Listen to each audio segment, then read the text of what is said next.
Hello there, unfortunate audience. I am the Armchair Historian, also known as the guy from History Matters, and today we're doing a little bit of history.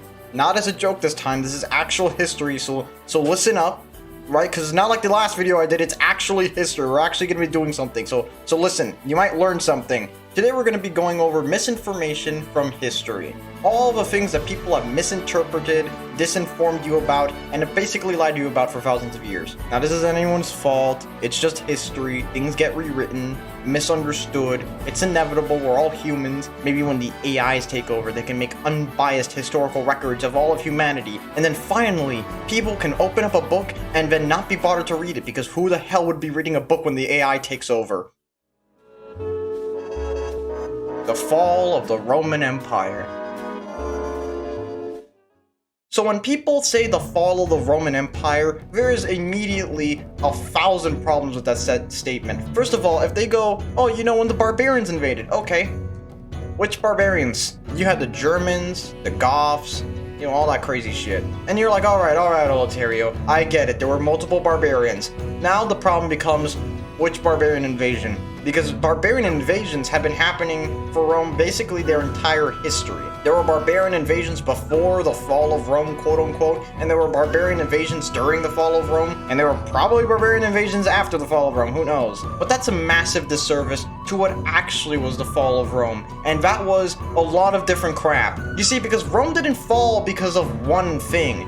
Rome was a failing empire by the time the barbarians came and ravaged it. The economy was destroyed, the military was ineffective, the people were leaving, there was no money, there was no manpower. Rome was falling well before the barbaric invasions. But even then, calling it the fall of Rome is incredibly misleading, because Rome didn't fall.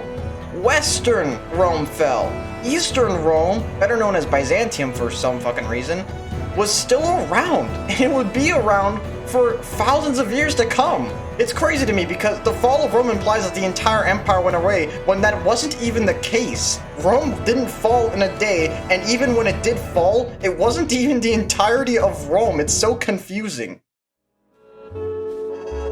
Ferdinand caused World War I. Now this one I can understand because it's all you ever hear about. All you hear about is this guy got murdered and this guy invaded World War I. But really, it's not the thing that caused World War I. Again, much like with the barbarian invasion of Rome, it was the stick that broke the camel's back more than the sole underlying reason. It served more as a reason to declare war than the reason to have a war. It's very confusing, but I think you understand, right? You're not fucking stupid, are you?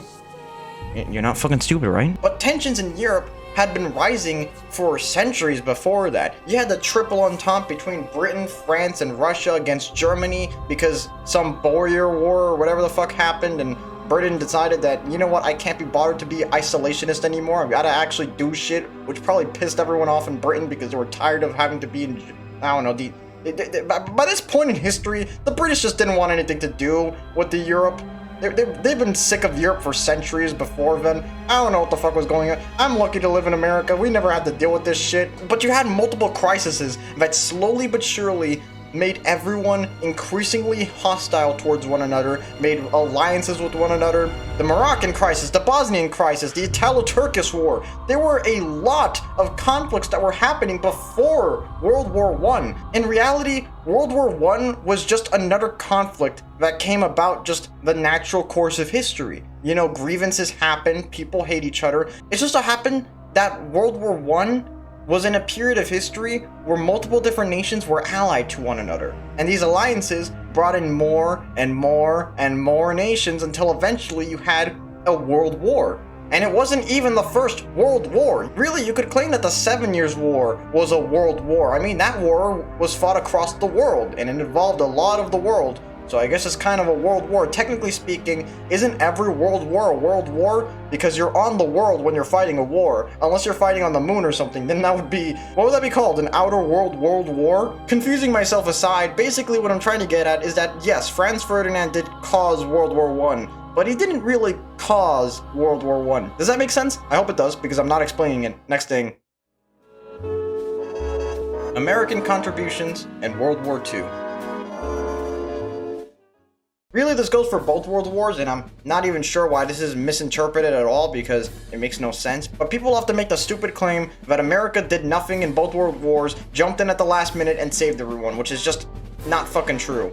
Throughout the entirety of World War I and World War II, America had been supplying their allies with massive amounts of weapons and ammunitions. If it wasn't for America supplying the Soviets would not have any weapons to fight the Germans. That's not a joke, by the way. America supplied a lot of weapons to the Soviets, and even Stalin himself admitted that World War II was won with British intelligence, American steel, and Russian blood. The thing about people saying this shit is, it makes no sense.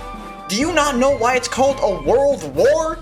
Hey, you wanna take a guess, dumbass? It's because it involved the entire fucking world! And here's the thing.